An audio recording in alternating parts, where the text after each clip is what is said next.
December 20th, 1942. The skies over Kunming, China, are about to witness something impossible.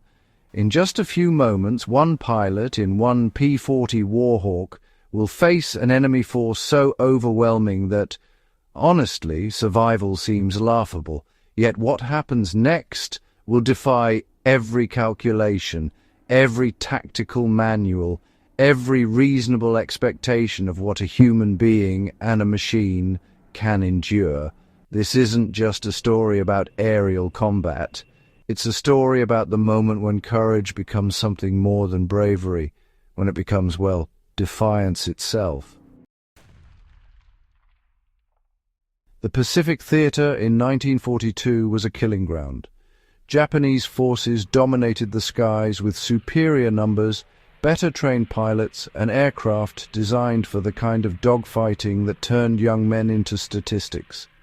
The American volunteer group, the Flying Tigers, had been disbanded, and now regular Army Air Forces pilots were flying their hand-me-down P-40 Warhawks against an enemy that had been conquering territory since Pearl Harbor.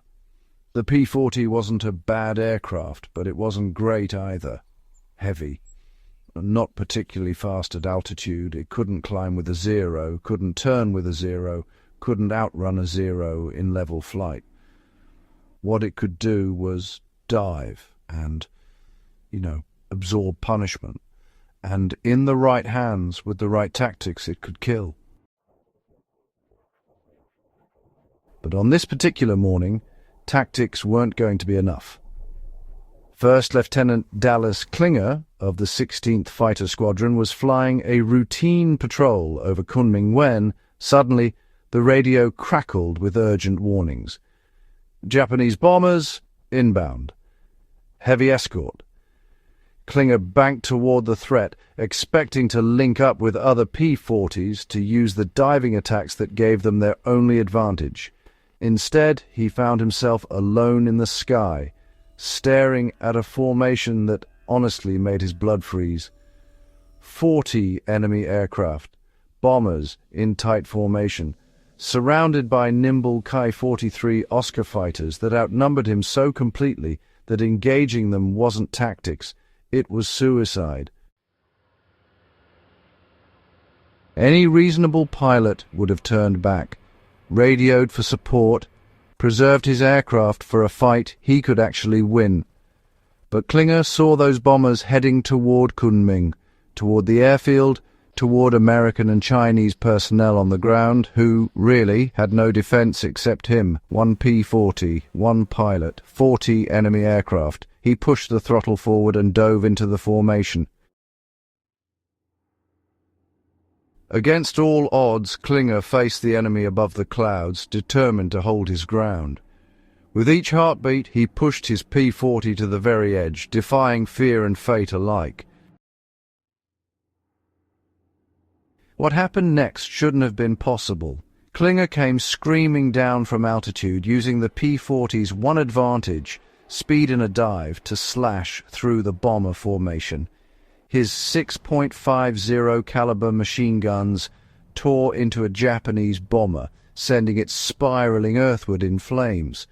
The escort fighters immediately swarmed him, but Klinger was already diving away, using gravity and the P-40's sturdy construction to pull away from the lighter Japanese fighters. Then he climbed back up and did it again. The Japanese pilots couldn't believe what they were seeing. One American fighter, attacking again and again, refusing to break off, refusing to run. They threw everything at him. Multiple Oscars on his tail, tracers filling the air around his aircraft, cannon shells punching holes through wings and fuselage. Klinger's P-40 shuddered under the impacts, his windscreen cracked. Hydraulic fluid streamed from severed lines. Control surfaces were shot to pieces, and still he kept fighting. He shot down a second bomber, then a third. Each time he used the same tactic: dive, fire, escape downward, climb back up through sheer force of will and throttle. The P-40's Allison engine screamed in protest, overheating, leaking oil, but it kept running. Metal fragments from enemy shells peppered the cockpit. Klinger felt impacts against his seat, his instruments, the metal surrounding him. One round grazed his shoulder. Another shattered the canopy inches from his head. He kept his hands on the stick and kept firing. By now, the Japanese formation was in disarray. 3 bombers gone. The tight formation broken. Escorts desperately trying to pin down this single madman who wouldn't die, wouldn't run, wouldn't stop coming at them. Klinger's ammunition was nearly exhausted. His aircraft was a flying wreck, more holes than metal in places. The control stick felt mushy, hydraulics failing, and he knew that if he didn't leave now, he never would. He pointed the nose down one final time and dove for the deck, the P-40 screaming earthward with what remained of its strength. The Japanese didn't follow. They'd had enough.